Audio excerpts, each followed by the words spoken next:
I'd like to thank Meryl and Marlies very much for inviting me to come and give a report on the Montreal Declaration and perhaps to provide a little bit of an update. So we're talking about the Montreal Declaration that was made on the synthesis of evidence of animal-based studies. It was made at the 8th World Congress on Alternatives and Animal Use in the Life Sciences, so I'm going to talk just a little bit about that. I'll talk a little bit further about the process we went through to accept the Montreal Declaration, to give you a little bit of background. I'll talk a bit about the intention for the declaration, and then just a little bit about the next steps. So, as Herman's already said, the 8th World Congress on Alternatives and Animal Use in the Life Sciences was hosted by my organization, the Canadian Council on Animal Care, last year in Montreal. And it's actually, I think, the first time that a national body who's responsible for overseeing animal use in science has hosted such a congress. So there are about, I think, over 800 participants. I didn't realize how difficult it was actually to count how many people attended until we tried to do it. But people came and went, obviously. So over 800 participants from 52 countries. We had some 36 scientific sessions and I think 19 additional sessions. As Herman's already said, we had over 200 presentations and over 400 posters. So it was a really wonderful coming together of people. And I always find those congresses really valuable because it brings together a very diverse group of individuals. So threaded throughout the Congress was this work on the Declaration of Synthesis of Evidence. And I should probably mention also that the co-chairs of the Congress were my boss, Clément Gauthier, and Herman, who's also here today. So if I say anything wrong, Herman's bound to correct me. So the theme of the Congress was Together It's Possible, and those of you who were smart enough have already noticed that I've changed the title of my presentation actually to Together It's Possible, because I think, again, that's one of the sort of benefits and joys of the Congress is it brings together a wide, diverse stakeholders, and I think as we move forward with this initiative too, it's going to bring together people from a wide variety of backgrounds. So already talks began about the 8th World Congress back in Rome, but even before that. So in Rome, we were talking, Marlies and Meryl, about having a session on systematic review. And then we began to talk about having some sort of declaration. It's always nice when you have a big international meeting to find a way of leaving a legacy. And certainly the co-chairs of the Congress thought that was something that was important. There had been a declaration back in, I think, 1999 in Bologna at the 3rd World Congress that had really sort of centered around reinforcing the need to move forward and reaffirm the principles of the 3 R's. So we felt it was about time that we had another declaration. And we were further, I think, as we move forward, we were further emboldened by the Basel Declaration in 2010, when a group of quite eminent scientists had come together and had really sort of affirmed that there needed to be a greater deal of transparency and communication on the subject of animal experiments. They'd also reaffirmed the principles of the 3 R's and subsequently had talked about the importance of systematic review. So to talk now about what actually happened at the 8th World Congress, well, I'm really not the person to talk about it because as chair of the Scientific Program Committee, it was a complete blur. Before we actually started the Congress, we had worked together, those of us involved in the scientific program, to actually prepare a sort of a draft declaration, something that people could sort of grapple with as the meeting went on. We had the scientific session 5.2 on systematic review of animal experiments, which was run by Meryl and Marlies. And then I think following your session, you then had a discussion on the declaration itself. We also had a scientific session 5-9 on improving reporting of animal-based research that was run by Natalie and by Jeff Everett of ILAR. And we saw that as really important as sort of feeding into the exercise. We had a lunchtime discussion on systematic reviews by a small sort of working group that were keen to see this initiative move forward. And then we had the plenary session right at the end of the meeting, where there was a presentation of the Declaration of Montreal. And I can tell you that throughout the meeting, the Declaration actually had changed quite a bit. So, you know, those of us behind the scenes were scrabbling to get the thing typed up again and printed and looking all nice by the final session. So even at the plenary, actually, I could say that there was a lot of discussion still about the Declaration. And Herman was there again trying to chair and sort of balance everybody's opinions and so forth. But at the end of the day, the Declaration was unanimously accepted, and people were invited to sign the Declaration on site. And I think in the final analysis, when I looked at the sheets, we actually had 86 people who actually signed the Declaration. So what did the Declaration say? What did it do? Well, it was a declaration on the synthesis of evidence to advance the 3 R's principles in science. And it calls really for a change in the culture of planning, executing, reporting, reviewing, and translating animal research.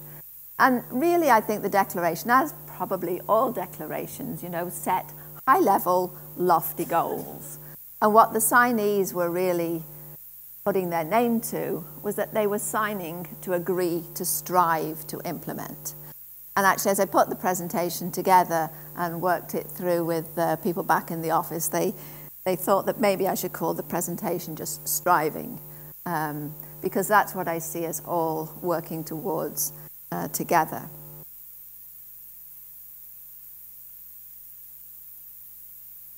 I'm going to go through the goals quite quickly, as I realize that I'm sort of walking in where angels fear to tread, and we have a whole bunch of experts in the audience, and I'm no expert myself. But I just wanted to sort of give you a flavor of really what was behind the Declaration and what people were thinking about and what they were concerned about. So really, people were really wanting to find ways to improve the scientific quality of animal studies. There was also a desire to better inform the ethical review of animal studies. In Canada, as elsewhere, we have animal care committees. So at the local level, when the animal care committees receive protocols, they really want to find ways of being able to review those well. We wanted to help to achieve the 3 R's, and of course the World Congress is focused on the 3 R's, so that was very important. And we wanted to find a way of increasing the transparency and translation of animal-based research, as well as improving scientific reporting. And I think I should note that we recognize this as not so much of a goal as something that's needed in order to be able to do really good synthesis of evidence or systematic reviews. And I'll talk about that a little bit later. So just to go back and sort of unpack these goals a little bit, in terms of improving scientific quality of animal studies, there's obviously sort of a need to ensure that conclusions are based on accurate information, and we know already that the Cochrane collaboration and the Cabral-Diri's group have walked into this area, and that's what they've been trying to do. So the Declaration isn't sort of really trying to reinvent the wheel. What it's there for is really to build on the work that's already out there and being done. So again, there's the need to sort of look at the quality of animal studies. And obviously we heard it this morning, that's something that Malcolm's group is really well down the road on work in that area. Similarly, looking, kind of at effects of drugs and treatments. It's something that's already been done to a certain extent by MacLeod's group, again, by Emily and others.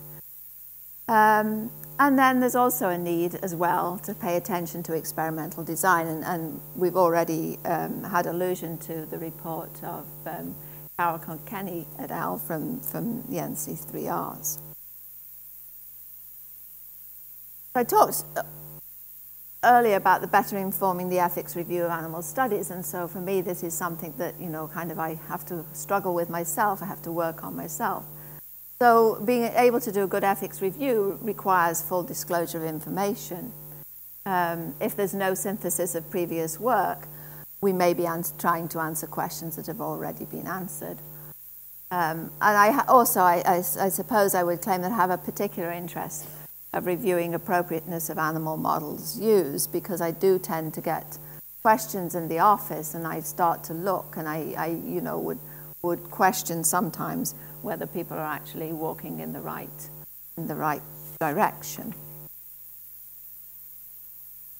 As I said, because it's the 8th World Congress on Alternatives and Animal Use in the Life Sciences, there was particular emphasis on helping to advance the 3 Rs. And we talked earlier about helping to avoid the unnecessary duplication and thus reduce the number of laboratory animals used. And whoever it was before the break was talking about reduction, and how, I think it's, you know, it's really difficult to look at reduction when you're looking at it sort of on an experiment by experiment basis. Sometimes you actually do need to use more animals. But I think, you know, if you have a good systematic review, a good synthesis of evidence, then you have something, you have the justification for using that particular number of animals, or the justification for moving forward with that study. You're grounding it in a much better analysis. So you have better information concerning treatment groups. And we've also seen earlier this morning how a good systematic review or synthesis of evidence can really sort of identify the gaps, not only the things that you might have missed in the literature, but also possibly work that still needs to be done.